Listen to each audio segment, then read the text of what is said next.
I'm here with Dr. Erica, and we have a very important topic we're talking about today. With the first day of school right around the corner, we're discussing vaccines. Vaccines. So let's get us started. Why do kids get vaccines in the first place? You have a little history lesson I for do. us. I like this little history of this. Well, the first vaccine was given in 1796 by Dr. Edward Jenner in England, who was a physician.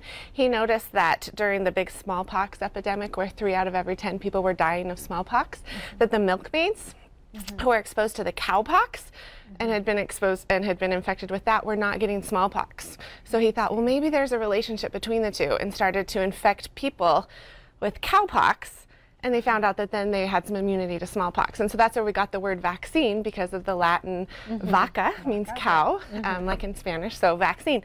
So that was when we first found out that we can help protect people against these scary, horrible, deadly illnesses that we just don't see very much anymore because we are vaccinating against them. So that's what a vaccine is, presenting the immune system with what the bug looks like, so that if you are exposed to it, then you already have an immunity against it and you can fight it off. So we like to give these vaccinations when people are going back to school. There's a few kind of milestones when you need certain vaccines, and as people are starting kindergarten or junior high or going off to college, they may be presented with the need to get some new vaccinations. Right, and as I learned when we had Brooke in the hospital when she was born, vaccines start on day 1. So let's go ahead and pull up our first chart.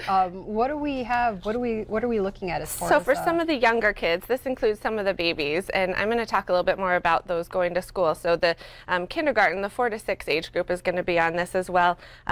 Obviously the respiratory flu every year, but for 4 to 6-year-old kindergarten shots, you're going to get the diphtheria, tetanus, whooping cough, or is also known as pertussis, the polio, measles, mumps, rubella, chickenpox. So that's all the 4 to 6 age group.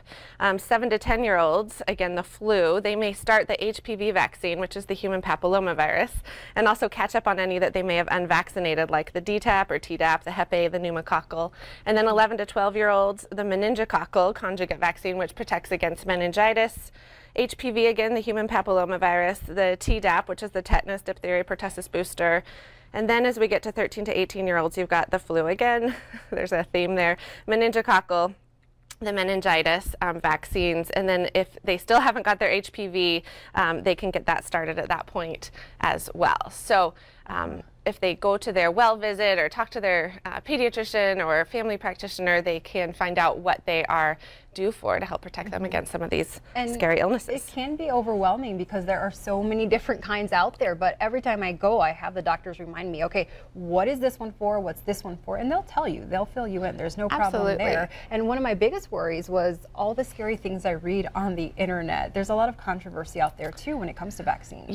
There are some very strong opinions out there about them, but anytime we have done scientific studies looking at the safety of vaccinations, those that we have out there that we're recommending for our children are totally safe. I'm the first one in there to get my kids vaccinated when we're out there. There was actually a horrible a physician over in Europe who was the first to start the rumor that there was a connection between MMR vaccine, the measles, mumps, rubella, and developing autism. And he scared so many people against autism. When they finally went back to look at his study, they found out that he had fraudulent data. He ended up losing his medical license. They retracted all of his studies. But the damage that he did spreading that kind of information, I think, has seeded people's minds with that these vaccines are dangerous or can cause other problems. But because of that, we've just done extensive studies with thousands, hundreds of thousands of kids, and there's no connection between vaccines and autism. The thimerosal that used to be a preservative in some vaccines hasn't been in there except for the flu shot since the early 1990s.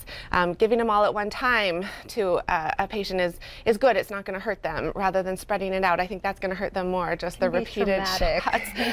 So yeah, I think in addition to all of those, I am a parent as well, and I've been that parent who has taken the kid in to have a flu shot and has been the kid screaming, scaring all the other kids who are in the waiting room waiting to get their flu shot. And that same child 2 months later actually watched them give her the shots when she was 4 years old, and I may have had bribery involved with that, but I'm not against bribery if that gets them the shots because they're healthy for them. And I think explaining to them when they can understand that this is because you love them, it's because you want to protect them, it's not because you want to inflict harm or hurt them, and hopefully they can start to understand that and make good healthy choices along the way too. Yeah, it's scary all around for the parent and for the little one who's getting poked. Well, Dr. Erica, thank you so much for joining us, and thank you for those tips on and advice on how to get your kid ready for that big day at the doctor.